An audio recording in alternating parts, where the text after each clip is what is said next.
at Dan and Keely's rehearsal dinner, we roasted Dan to welcome him as a brother. So here we are to continue the tradition of the brothers roasting the groom. I was trying to figure out how to describe Ty in my roast, but I realized there's nothing I can do that Ty can't tell me a better way to do it. The best description of Ty's life that he's ever given me is that he's the tragic hero of the family. For those of you unsure of what a tragic hero is, here's a short description. Hubris. Define. Excessive confidence. A nemesis. I assume our family holding him back. And his faith in humanity. My family used to own a canoe.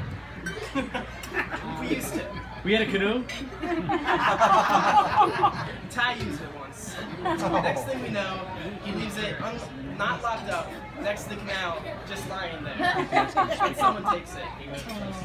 When asked about this, Louder.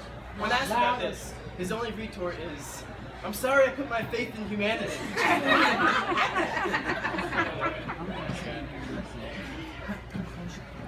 Just shout out to Ty, who decided to plan his wedding around me getting my SAT scores back.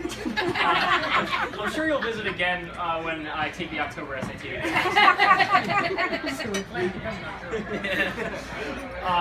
And Ty, I mean, look at him. He has a very specific sense of fashion. He really knows how to put an outfit together. Being the youngest brother, I got all the hand-me-downs, and you know, I don't really understand his sense of fashion. Like the multiple shirts in primary colors with AE 1987 in black and tan.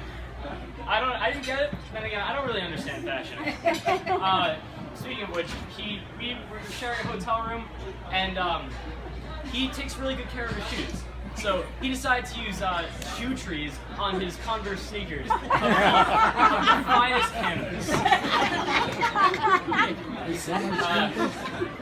And of course, Sam doesn't really understand that. I don't understand it. But, you know, as I said, I don't really understand fashion that well. And then Ty has had a tendency of trying to tell us how to live our lives, trying to live vicariously through his siblings. And that's happened with me. And I'm glad that he's decided to go out, live vicariously through himself, get a wife, and then maybe one day he can have kids so he can live vicariously through them.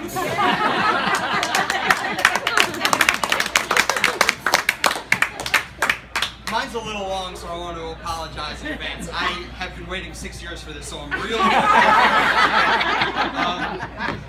Ty likes to champion himself as the most practical member of the Gillespie family. So I'm here to tell you a couple of anecdotes explaining Ty's practicality. So Ty's first lesson in practicality came at a very young age when his class put on a production of Goldilocks and the Three Bears.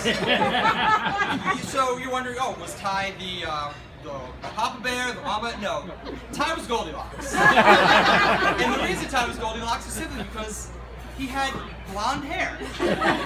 So it makes sense, perfectly practical, completely ruined by the fact that they then put a wig on him anyway, which makes absolutely no sense.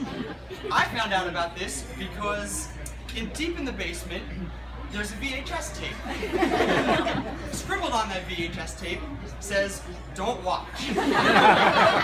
Naturally, I watch it, and I should have heeded Ty's advice because it's just Mr. Gillespie taped over with Penn State football. And I should not have watched it. So, there's that. The second example I have is about, I guess, 6 months, a year ago, we had a raclette night. So, the Europeans in the family here probably know what raclette is, but if you don't, it's kind of, you cook your food in front of you. It's kind of like fondue. If you don't, if you're having trouble imagining what raclette is, it's basically exactly the same thing as fondue. Even though Ty will tell you that's not. So, obviously the Gillespies have an enormous amount of mouths to feed in the family. So we've got, 10, 11 people sitting around a tiny raclette machine about this big, kind of just waiting for their food. Now the point of raclette is, you have a nice, relaxed 3-hour, 4-hour meal, and everyone just kind of enjoys themselves. But not the Gillespie family. The Gillespies just want to eat, and this kind of just spiraled into everyone just kind of making fun of Ty. So eventually, we all just kind of hung around and once again waited for Mrs. Gillespie's famous home cooking. Finally, the final example of Ty's practicality I have is his love life. Now, I don't know if you guys know this, but Julia's from another continent. If we are ranking the places that a significant other could live in relation to Ty and rank them by practicality, it's kind of towards the bottom, right? But you know what? I know this has been kind of satirical to this point, but I really want to highlight just how amazing that really is. You know, the love that you guys have for each other can cross oceans and span the globe, and it's just so strong, and I really believe that you guys are truly a perfect couple. You're perfect for each other. So, that being said, I want to turn it over to the resident enigma of the family, John Gillespie. Enigma.